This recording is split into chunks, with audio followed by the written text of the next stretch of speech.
j'espère que vous allez bien. On se retrouve aujourd'hui dans cette nouvelle vidéo et c'est une vidéo qui est beaucoup attendue, c'est la vidéo sur la stérilisation des outils. Du coup dans cette vidéo j'ai décidé de vous montrer comment j'allais stériliser mes outils, quel est le processus pour stériliser du coup les embouts de ponceuse / outils, etc. Donc on va voir ensemble comment désinfecter dans un premier temps, désinfecter et nettoyer ces embouts de ponceuse et ces outils avec une solution désinfectante, le rinçage, et on verra aussi juste après du coup la stérilisation en autoclave. Et du coup par rapport à l'autoclave, moi j'ai choisi l'autoclave de la marque Enbio. Donc dans un premier temps, qu'est-ce que c'est un autoclave? Un autoclave c'est tout simplement une machine en fait pour stériliser les outils à chaleur humide, donc en fait à vapeur. Il existe du coup plusieurs types de stérilisateurs, des Pupinel, des stérilisateurs à UV également qu'on a tous vu et qu'on a tous acheté à nos débuts. Celui sur Amazon à une soixantaine d'euros, 70 €.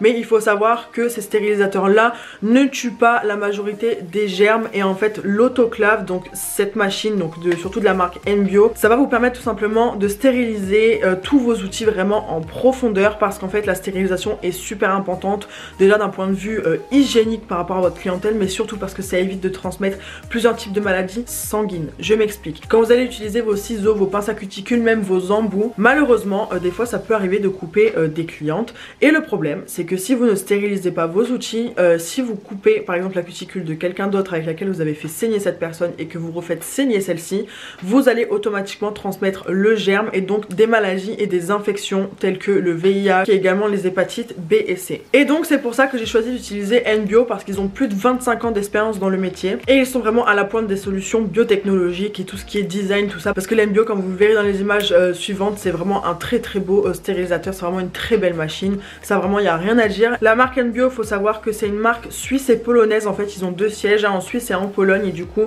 c'est vraiment un produit de très bonne qualité. Comme vous le savez, dans les pays de l'Est ils sont vraiment à la pointe de tout ce qui est technologie, donc du coup l'Enbio pour ça franchement, et encore une fois je suis absolument pas déçue. Et l'Enbio c'est vraiment une innovation en termes de stérilisateur, puisqu'il est pas du tout brillant, c'est vraiment hyper rapide contrairement à d'autres stérilisateurs, donc ça c'est vraiment top. Et de plus c'est quand même un engin assez imposant mais qui prend pas de place, il a vraiment été conçu de manière à pouvoir le poser sur un meuble. Moi je sais que dans ma pièce il est posé sur ma commode et franchement il est pile poil dessus, en fait j'ai aucun problème avec ça. Et il existe également sur le site d'Enbio du coup la table spéciale pour poser le stérilisateur du coup dessus, et c'est génial aussi. Moi je ne l'ai pas parce que j'avais ma commode, mais du coup si vous n'avez pas du tout de place dans votre pièce et que vous souhaitez le meuble, sachez qu'il y a le meuble disponible spécial pour l'Enbio sur le site. Quand vous commandez l'Enbio et que vous le recevez, vous recevez du coup les certificats d'authenticité, vous avez vraiment plein de documents pour vous prouver et vous montrer que c'est vraiment un appareil de très bonne qualité. Vous avez vraiment le manuel pour l'installer et vous avez également une clé USB, et dans cette clé USB quand vous la mettez sur votre ordi, vous avez plein de documents, vous avez les fiches descriptives, vous avez les certificats, vous avez le tutoriel de comment installer l'Enbio, enfin c'est vraiment hyper méga complet. La seule chose du coup c'est que quand vous achetez l'Enbio, il faudra à côté du coup acheter les choses pour pouvoir mettre en marche l'Enbio et pour pouvoir stériliser vos outils. L'Enbio, vu que c'est une machine qui est à chaleur humide, donc à vapeur, vous allez avoir besoin d'eau, mais attention, pas n'importe quelle eau, vous pouvez pas prendre l'eau de votre robinet ou votre bouteille d'eau, il faut vraiment de l'eau déminéralisée comme l'eau que vous allez utiliser pour vous faire à repasser. De l'eau déminéralisée c'est super important parce qu'en fait il y a deux tuyaux qui sont reliés à l'arrière de l'Enbio, il y a une sortie d'eau et un tuyau qui va prendre l'eau en fait comme une machine à laver tout simplement, et du coup il vous faut un bidon d'eau déminéralisée et un bidon vide du coup pour l'extraction d'eau qui va être sale après la stérilisation. Et pour pouvoir du coup stériliser vos outils, il va vous falloir des pochettes stériles comme ceci. Donc moi je les ai achetées sur Amazon, vous en trouvez partout sur Amazon ou sur les sites, puisqu'en fait l'Enbio ne sert pas qu'à désinfecter des produits de prothésiste ongulaire, il sert vraiment à désinfecter tous les outils chirurgicaux, donc que ce soit les dentistes, les médecins, les techniciennes de cils, enfin à partir du moment où les personnes utilisent des outils en métal, des choses qui vont toucher les personnes, il faut stériliser. Donc vous pouvez trouver des pochettes de partout et elles se présentent comme ceci, ce sont des pochettes plastifiées et stériles. Mais voilà, c'est vraiment pour vous expliquer en gros de quoi est composé l'Enbio, qu'est-ce qu'il faudra acheter également à côté. Sachez que sur le site d'Enbio vous avez du coup plusieurs coloris pour cette autoclave. Moi j'ai choisi le rose parce que vous me connaissez, le rose c'est ma grande passion. Vous avez le rose, vous avez le blanc, vous avez le bleu il me semble, si je dis pas de bêtises. Enfin il y a vraiment un large choix en termes de couleurs pour que vous ayez un design qui aille au maximum avec la pièce ou votre institut. L'Enbio a un certain coût sur le site, je vous laisse aller jeter un petit coup d'œil dans la barre de description, je vous mettrai le lien du site et également mon code promo qui vous donnera moins 10% sur cette autoclave, donc moins 10% sur un prix comme celui-ci, c'est quand même très avantageux, sachant que vous pouvez payer en plusieurs fois. Maintenant avec le recul, je sais que les stérilisateurs à UV, les Pupinel, j'aime pas trop ça, et le Pupinel c'est quelque chose auquel j'ai pas du tout confiance, ne me demandez pas pourquoi, mais c'est pas le Pupinel que je vais vous recommander. Et en termes de tueurs, de germes, etc., le stérilisateur à UV c'est pas la meilleure chose. On va dire que quand vous débutez c'est mieux que rien, mais vraiment si vous avez l'occasion d'investir dans l'Nbio, je vous le conseille. À l'avenir du coup, pensez à votre avenir, à votre clientèle. Si vous avez un institut, c'est très important de pouvoir stériliser vos outils. Si vous êtes formatrice, que vous faites des formations et que des filles viennent et utilisent vos embouts, c'est très important de les stériliser aussi, que ce soit entre chaque cliente ou entre chaque personne qui vont utiliser les outils tout simplement. Donc du coup voilà pour l'Nbio, je pense que j'ai fait le tour. Donc je vais vous laisser sans plus tarder avec ma vidéo pour vous montrer comment je stérilise mes outils et on se retrouve à la fin.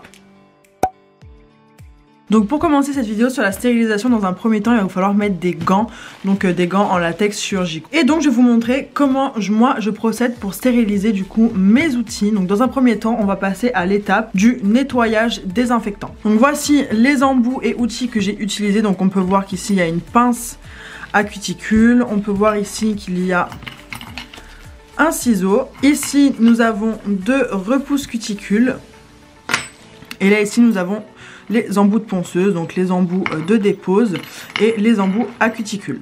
Donc pour l'étape du nettoyage et la désinfection des instruments outils, on va utiliser une solution du coup nettoyante désinfectante. Et moi personnellement je vous recommande cette solution-ci, donc c'est la Nomis Steriline, donc nettoyage et désinfection des instruments. Et cette solution là elle est top, je la trouve sur le site de Framnails. Et ce qui est très bien ici, comme vous pouvez le constater, c'est qu'on peut graduer en fait le nombre de produits qu'il vous faut pour pouvoir le diluer, parce qu'en fait c'est un produit qui se dilue, c'est très important de le diluer. Si vous ne diluez pas le produit, ça va vraiment être trop abrasif. Et comme vous pouvez le voir ici, il est important de porter des gants parce que c'est corrosif. Donc attention, portez bien des gants du début jusqu'à la fin de la stérilisation, donc que ce soit pour l'étape du nettoyage ou à l'étape de l'autoclave. Donc pour ce produit, il est indiqué ici le mode d'emploi, donc ils disent que c'est une solution de 0,5%, donc il faut mettre une dose de 10 ml dans 2 litres d'eau. Donc moi ce que je fais, c'est que je prends des bouteilles d'eau vide, donc c'est des bouteilles d'1 litre. Donc pour une bouteille d'1 litre, je mets 5 ml dans ma bouteille. Et comme je vous disais, vous avez le bec doseur, donc 5 ml c'est là. Et en fait, pour pouvoir doser, vous avez juste à appuyer et le produit monte ici. Donc vous allez diluer cette solution dans de l'eau, chose que moi personnellement j'ai déjà fait ici. Donc j'ai ma petite bouteille d'eau, donc c'est ma bouteille d'eau que je range dans mon tiroir. Donc je sais très bien que c'est celle-ci puisqu'elle n'a aucune étiquette. Et c'est celle-ci que j'ai diluée du coup avec l'eau du robinet et le nettoyant juste là. Du coup pour nettoyer et désinfecter vos embouts de ponceuse, il vous faut un contenant comme celui-ci. Donc moi celui-là je l'ai trouvé sur le site de Fresnail Shop. Vous en avez de partout, mais sur Fresnail Shop, vu qu'ils sont spécialisés quand même dans les outils, les fraises pour ongles, moi j'achète tout dessus. Donc il se présente comme ceci, vous avez le couvercle et ici vous avez le petit panier et ici le contenant. Donc en fait vous allez venir mettre votre solution ici, vos embouts de ponceuse là, et vous allez venir les faire tremper comme ceci et refermer pendant 15 minutes. Ensuite pour tout ce qui va être du coup outils, donc les pinces, les ciseaux, les repousses cuticules, ça va être une boîte comme celle-ci. Donc quand vous allez l'ouvrir, vous allez avoir un petit panier comme cela. Quand vous ouvrez, vous avez le petit contenant ici où vous versez l'eau comme tout à l'heure. Vous replacez votre panier, vous refermez et pareil, vous laissez tremper vos outils, donc ciseaux, pinces, repousses cuticules dans ce bac-ci. Et pareil, celui-ci je l'ai trouvé sur le site de Fresnail Shop. Donc on va commencer avec les embouts de ponceuse. Je vais venir verser du coup la solution que j'ai déjà faite dans cette bouteille d'eau. Donc je mets quand même le panier à l'intérieur parce que je veux quand même voir jusqu'à où les embouts vont pouvoir tremper. Donc je verse ma solution et en fait je viens mettre voilà à peu près à la moitié de manière à ce que ça trempe correctement. Et maintenant tout simplement je viens surélever et je vais venir prendre les embouts de ponceuse que je vous ai montré et je vais tout simplement les disposer un à un dans le petit bac. Si ça se chevauche un petit peu, j'essaye de les aligner de manière à ce qu'ils puissent tous bien tremper sans forcément se chevaucher. On va dire que si vous nettoyez, ça sera vraiment par une dizaine. Là, il me semble que j'en ai 11 si j'ai bien compté. Mais voilà, pas plus, de manière à ce qu'ils ne se chevauchent pas les uns sur les autres pour qu'ils puissent bien tremper tranquillement. Donc une fois que je les ai positionnés, je viens tout simplement remettre mon bac. Et ils prennent le bain pendant du coup 15 minutes. Je viens faire pareil pour mes pinces, mes repousses cuticules et mon ciseau. Je viens mettre encore une fois à peu près jusqu'à la moitié. Je viens repositionner du coup le bac et on va pouvoir mettre du coup les outils. Je ferme et je fais tremper pendant 15 minutes.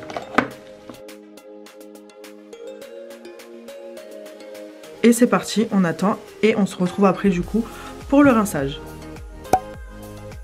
Du coup les 15 minutes sont écoulées, je vais pouvoir aller les rincer. Donc là c'est très important, je vais pas vous emmener avec moi parce qu'il faudrait que je déplace tout le matériel pour vous emmener jusque dans ma cuisine et c'est un peu compliqué. Ce que je vais faire c'est que je vais tout simplement sortir les outils des contenants, je vais les rincer à l'eau claire. C'est très important de bien les rincer parce que encore une fois vu que le produit est corrosif et du coup abrasif, si vous ne rincez pas vos outils et vos embouts, ça risque de rouiller. Donc il faut vraiment bien les rincer à l'eau claire, bien rincer vos contenants également, et quand j'ai fini de tout rincer je reviens vous expliquer.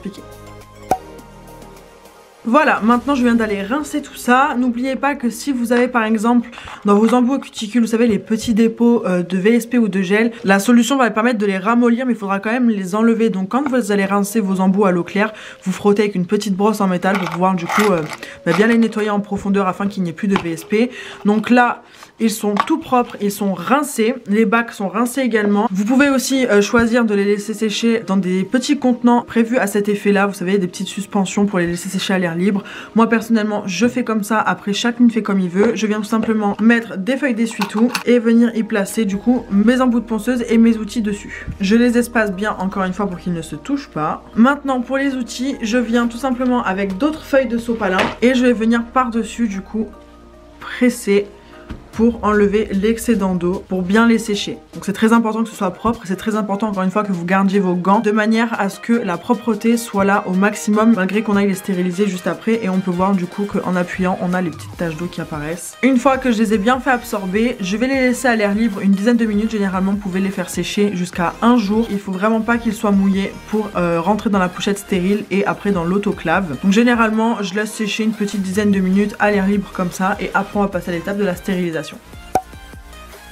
Une fois que c'est sec, on va pouvoir maintenant passer aux pochettes stériles. Les miennes, ce sont celles-ci. Encore une fois, comme je vous expliquais en intro de vidéo, ce sont des pochettes du coup stériles. Ici, vous avez le sens dans lequel il faut placer les outils. Donc là, vous voyez, c'est des outils chirurgicaux. Et donc, ces pochettes-là, vous pouvez les trouver sur Amazon. Pour l'autoclave, ce sont des pochettes. Alors, vous pouvez utiliser des pochettes en papier si vous le souhaitez, mais je vous recommande du coup ce style de pochette-là en plastique. Donc, pour le sens des outils, vous avez ici la petite banderole autocollante et vous avez ici du coup l'endroit où placer vos outils.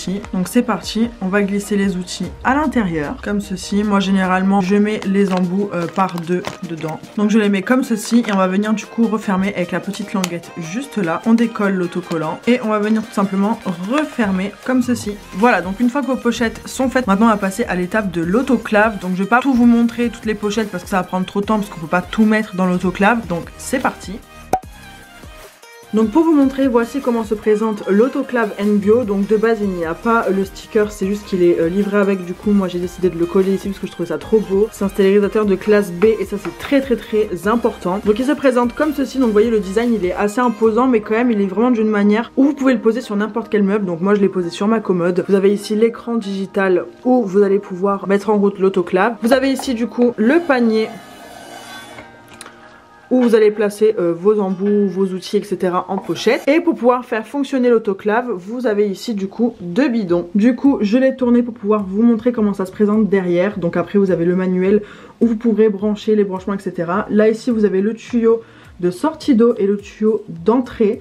Donc les tuyaux sont reliés du coup à des bidons que vous voyez juste là. Et c'est ce que je vous disais tout à l'heure en intro de vidéo, c'est qu'il vous faudra du coup un bidon qui est vide et un bidon qui est plein. Et du coup c'est un bidon d'eau déminéralisée que vous pouvez prendre pour les faire repasser, etc. Donc ça vous le trouvez de partout, à Leclerc, grande surface. Moi je les ai pris sur Amazon parce qu'il y en a en pack de 3 et du coup ça revient moins cher. Et du coup vous allez tout simplement relier en fait ces câbles là. Donc comme je vous le disais, le rouge ici et le bleu ici, donc entrée d'eau et sortie d'eau. Les bidons ils doivent être vers le bas, il ne faut pas poser vos bidons sur la table, c'est très important.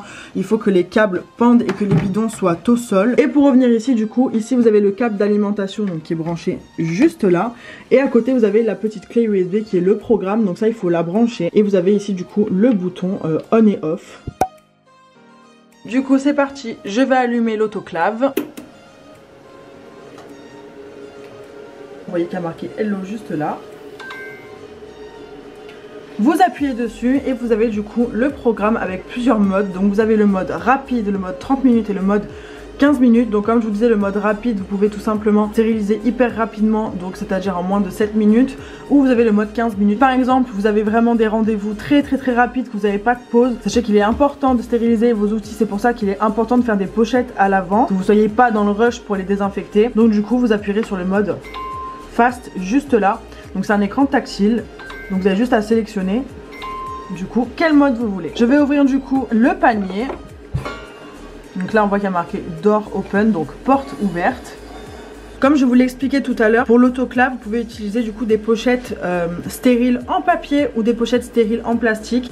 Moi je préfère celles en plastique. Et du coup ce qui va être important pour ça, c'est de mettre le côté plastique face au panier. En fait vous ne devez pas du tout poser vos outils dans ce sens là, avec le plastique en fait face à vous. Face à vous il doit y avoir le côté papier.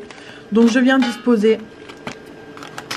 Donc je suis venue juste disposer mes pochettes comme ça. Donc encore une fois papier face contre vous. Attention de ne pas les superposer sinon ça stérilisera mal. Il faut vraiment les mettre les unes à côté des autres, peu importe le sens que vous voulez. On va pouvoir refermer.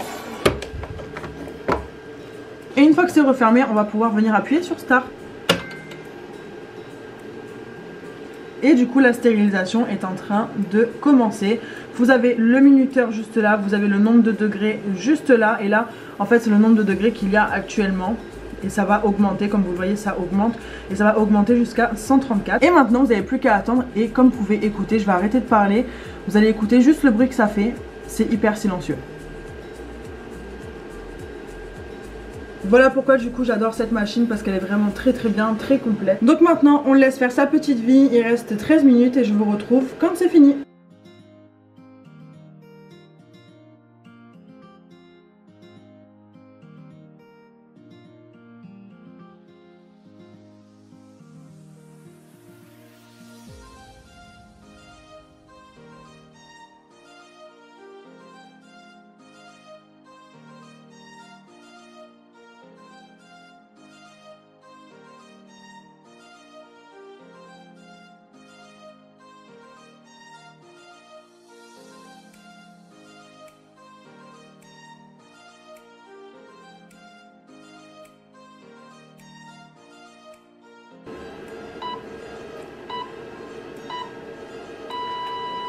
Ça y est, c'est fini, comme vous pouvez le constater, il y a marqué que c'est prêt et que le processus est complet, que c'est stérile et qu'on peut ouvrir la porte juste là. Gardez toujours les gants et attention, c'est très chaud, c'est un système encore une fois de stérilisation à vapeur.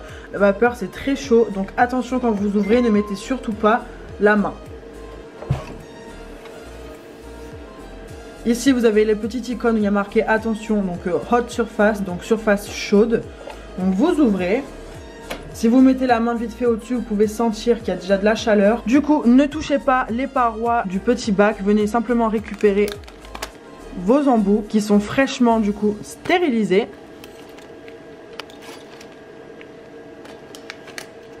Vous refermez.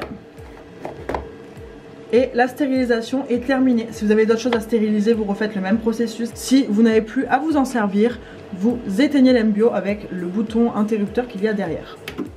Et voici du coup vos pochettes stériles qui sont fraîchement prêtes à être employées. Donc ce que je vous recommande, c'est bien évidemment, si vous avez plusieurs embouts de ponceuse comme moi, d'avoir plusieurs pochettes de manière à ce que entre chaque cliente vous ayez des nouvelles pochettes qui soient prêtes et que du coup vous ayez à faire votre stérilisation qu'à la fin de la journée. De manière à ce que du coup à la fin de la journée, vous ayez plus qu'à stériliser tous vos embouts et vos outils, les remettre dans des pochettes et encore une fois le lendemain prête à l'emploi entre chaque cliente, plutôt que de devoir faire tout ce système de nettoyage entre chaque personne. Comme ça vous avez vraiment des pochettes qui sont prêtes à l'emploi pour chaque personne et le soir vous n'avez plus qu'à tout stériliser et tout sera prêt pour le lendemain. Vous n'avez pas à paniquer, chaque personne aura sa petite pochette d'embouts et d'outils complètement stériles et au moins là vous êtes sûr que tout sera propre, tout sera stérilisé et il n'y aura aucune maladie de transmise grâce à ce système de stérilisation. Par exemple, moi pour le coup je vais venir placer mes deux petites pochettes ici avec les embouts que j'utilise le plus. Et du coup si vous avez d'autres pochettes, je vous invite à les mettre dans un bac et de les ranger en rang d'oignon comme ceci et pas tout aplati les uns sur les autres, hein. Comme ceci dans un bac de manière à ce qu'elles ne soient pas aplaties et vous aurez plus qu'à choisir et à tirer et ranger dans le tiroir dans un endroit bien sec et pas humide. Je vais également vous montrer comment les ouvrir au cas où si vous vous posez la question. On n'ouvre absolument pas avec la partie qui est ici où on l'a soudé tout à l'heure, on vient tout simplement ouvrir de ce côté. Donc vous avez l'ouverture ici, c'est marqué juste ici open, donc vous n'avez plus qu'à venir et tout simplement ouvrir comme ceci pour délivrer vos petits embouts. Et du coup c'est terminé. Et voilà, j'espère que cette vidéo vous aura plu. J'espère que maintenant vous allez être éclairés sur comment stériliser votre matériel. N'oubliez pas du coup que sur le site d'Enbio, si vous vouliez passer commande, que vous vouliez acheter l'autoclave, vous avez mon code de moins de 10% qui est encore une fois pas négligeable sur une somme comme celle-ci. Et du coup on est mercredi et vendredi c'est le réveillon du jour de l'an. Et dans tous les cas je vous souhaite de passer un bon réveillon du jour de l'an, que ce soit en famille, entre amis. Je vous souhaite de passer vraiment un bon réveillon du jour de l'an, une bonne première année 2022 en espérant que celle-ci soit meilleure que les deux dernières. Merci beaucoup encore une fois de m'avoir suivi tout au long de cette année sur ma chaîne YouTube et d'être de plus en plus nombreux à vous abonner à ma chaîne. Ça me fait extrêmement plaisir de voir que j'ai une communauté comme ça qui me suit et qui est hyper active avec moi, avec laquelle je peux échanger sans problème. Vous êtes tous et toutes hyper bienveillants et merci beaucoup pour ça. Et j'espère que l'année prochaine à cette même date on sera encore plus nombreux sur cette chaîne et que la Pam Pam Family pourra s'agrandir un peu plus. En attendant je vous souhaite encore une fois de passer un bon jour de l'an et je vous fais plein de bisous et on se retrouve l'année prochaine. Bisous.